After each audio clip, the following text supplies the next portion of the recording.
중대성 또 상황의 엄중성을 볼 때 헌법재판관 후보자로서 좀 남다른 각오로 임해 주시기를 부탁을 드립니다.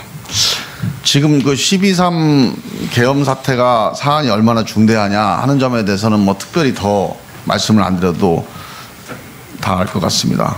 간단하게 요약을 하자면 국민의 주권자인 국민의 기본권이 중대하게 침해된 사례입니다. 군사력이 동원돼서 국민들의 일상, 신체나 생명의 자유 혹은 이것 때문에 생기는 여러 가지 경제적 여파 때문에 재산권이 침해될 수 있었던 또는 아직도 그 여파가 계속되고 있는 이런 사안이고요. 여기서 시민과 충돌이 일어났다 하면은 뭐 그거는 한국 현대사의 최대 비극으로 이어질 수 있었던 그런 순간이었고요. 최근 뭐 수사 경과를 보면 전쟁 유도 이런 단어들이 나와요. 뭐 사실관계는 더 확인이 돼봐야겠지만 안보상의 큰 위협도 가능했던 그런 상황이고 국제적인 대한민국에 대한 평가가 여러 가지로 부정적인 평가가 지금 흘러나오고 있는데 국익에도 엄청난 훼손이 되는 이런 사안이어서 이 문제에 대해서 우리가 조금 더 심각한 그런 인식을 가지고 바라봐야 된다. 그래서 국회가 이제 탄핵 소추를 했습니다. 이 사안의 심각성을 반영했다고 보는데요. 이 탄핵 심판의 핵심 쟁점을 한번 좀 정리를 해보면 요 PPT 한번 좀 올려봐 주세요.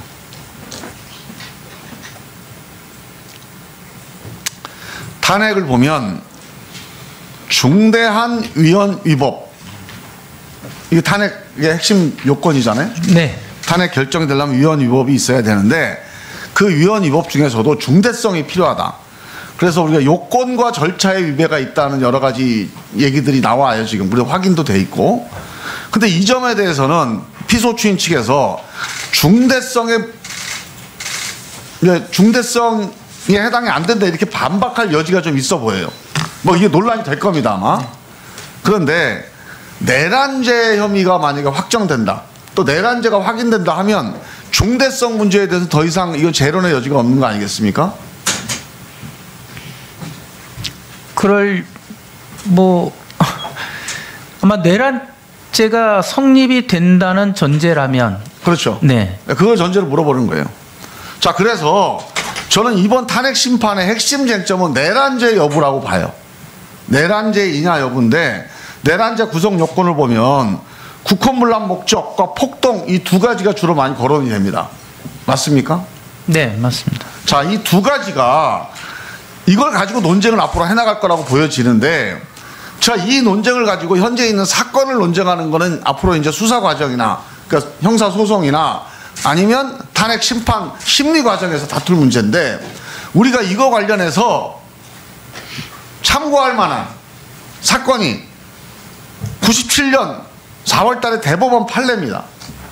대법원 판례에 내란죄가 확정된 판례가 있죠. 네. 이게 12.12.5.18입니다.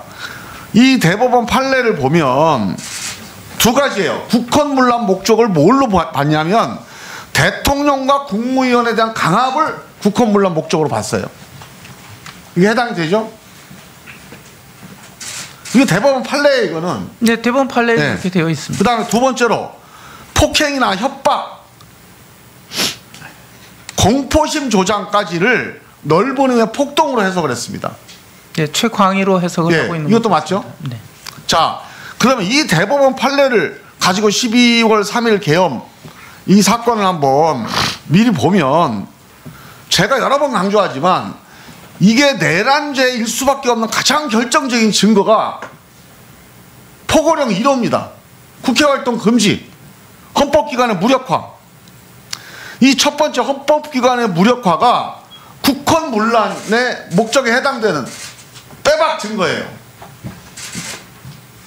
대통령과 국무위원을 헌법기관이라고 해서 이 대통령 국무위원 강압을 국헌문란으로 본 거잖아요. 12.12.5.18에서. 예, 대법원에서 그렇게 봤습니다. 그런데 우리 헌법기관 중에 대통령 국무위원 앞에 나오는 게 어디입니까? 국회. 국회예요. 헌법기관 중에 기관입니다. 그런데 이 국회를 무력화시키려고 했다. 이거는 국헌문란을 피해갈 수가 없습니다.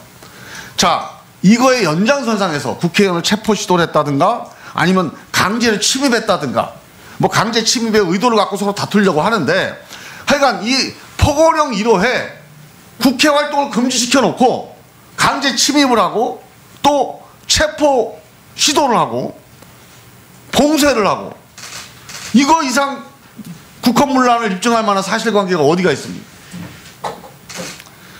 봉쇄 위협 공포심 조장 이거는 우리 12.12나 5.18에서 대법원 판례에서 결정했던 넓은 의미의 폭동에 해당된다.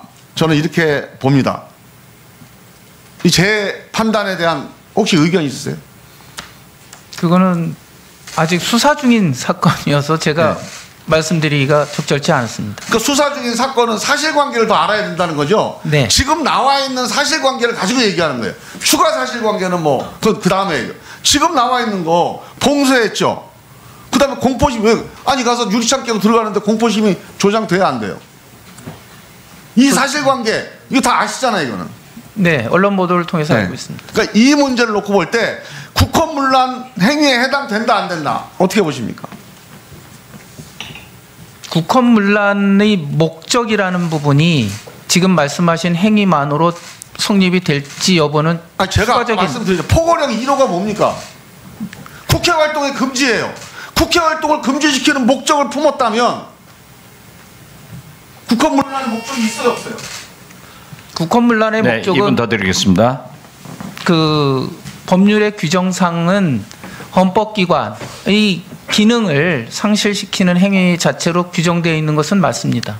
그런데 그러한 행위가 실질적으로 어떻게 이루어진지 여부는 지금 수사 중인 사건이어서 제가 정확한 후보자님. 사실관계를 알겠습니다. 후보자님. 네, 그러니까 수사가 필요한 사안은 사실관계에 관한 거고요. 네, 포고령 1호는 이거 국가 문서로 발표가 된 겁니다. 사실관계를 특정할 이유가 없어요. 다 이미 특정돼 있는 거잖아요. 예, 그 포고령 1호라는 것도 증거로서 수사나 재판에 쓰여질 가능성이 있는 내용인 것은 그게 맞습니다. 증거가 된다면 증거로 채택이 된다면 이거는 국회 활동을 금지한다. 이 포고령 1호는 국헌문란 목적에 해당됩니까 안 됩니까? 증거가 된다면.